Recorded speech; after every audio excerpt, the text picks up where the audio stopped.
BJP ప్రజా వ్యతిరేక విధానాలకు నిరసనగా సిపిఐ ఆధ్వర్యంలో చేపడుతున్న ప్రజా చైతన్య పాదయాత్ర బేల మండల కేంద్రంలో కొనసాగింది। ఈ సందర్భంగా మండల కేంద్రంలోని ప్రధాన జాతీయ రహదారిపై ర్యాలీ నిర్వహించి బీజేపీ ప్రభుత్వం అవలంబిస్తున్న ప్రజా వ్యతిరేక విధానాలకు నిరసనగా నినాదాలు చేశారు। బీజేపీ ప్రభుత్వం అధికారంలోకి వచ్చిన తర్వాత నిత్యావసర వస్తువుల ధరలు ఆకాశానంటాయని సిపిఐ జిల్లా కార్యదర్శి ముడుపు ప్రభాకర్ రెడ్డి విమర్శించారు। అయితే రైతులు పండించిన పంటలకు మాత్రం గిట్టుబాటు ధరలు కల్పించడంలో ప్రభుత్వం పూర్తిగా విఫలమైందని ఆరోపించారు।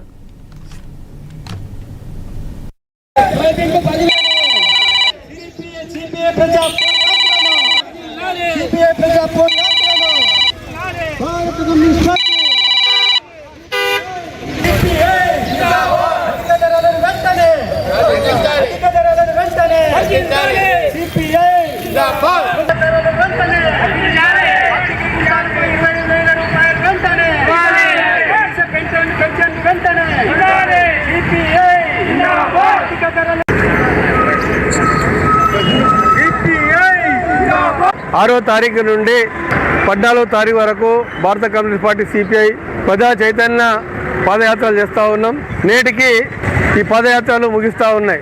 వారం రోజుల పాటు జిల్లాలో అనేక మండలాలు అనేక గ్రామాల్లో పాదయాత్రలు చేస్తూ ప్రజల్ని చైతన్యం చేస్తూ దేశంలో కేంద్రంలో నరేంద్ర మోడీ ప్రభుత్వం వచ్చినాక రైతుల గిట్టుబాటు ధరలు లేవు। పండించిన పంటలకు పత్తికి కూడా గత 20 సంవత్సరాల క్రితం 10,000 రూపాయలు ఉంటే ఇప్పటికీ 5-6 వేల రూపాయల క్వింటాలకు రావడం లేదు। సోయాబీన్ కూడా 6,000 ఉంటే గత 15 సంవత్సరాల కిందట ఇప్పుడు మరి ఇంకా తగ్గిపోతూ ఉన్నాయి। కానీ రైతులు కొనే ఎరువులు మాత్రం 2200 డిఏపి యూరియా పెస్టిసైడ్స్ స్ప్రే చేసే మందులు విపరీతంగా పెరిగిపోయి రైతుల పంటలు పండించిన దానికి గిట్టుబాటు కూడా కావడం లేదు, పెట్టుబడి కూడా వెళ్ళటం లేదు। మరి అందుకే దేశంలో కార్మికులు నిరుద్యోగులుగా సంవత్సరానికి 2 కోట్ల మంది ఉద్యోగాలు ఇస్తా అని చెప్పి ఇవ్వకపోతే 4 కోట్ల మంది నిరుద్యోగులు అవుతా ఉన్నారు। ఇట్లా రకరకాలుగా దేశంలో కార్పొరేట్ శక్తుల కొరకే పనిచేస్తున్న నరేంద్ర మోడీ గారు ఈ దేశాన్ని రక్షించే పరిస్థితి లేదు। కాబట్టి ఈ దేశంలో మార్పు రావాలని అందుకే కమ్యూనిస్ట్ పార్టీ దేశం అంతా ప్రజల్ని చైతన్యం చేసి కేంద్ర ప్రభుత్వం కూడా 15% జిఎస్టీ వేస్తూ ఉన్నారు। ఇవాళ 3 లక్షల కోట్ల రూపాయలని కేంద్ర ప్రభుత్వం అప్పు తెచ్చింది।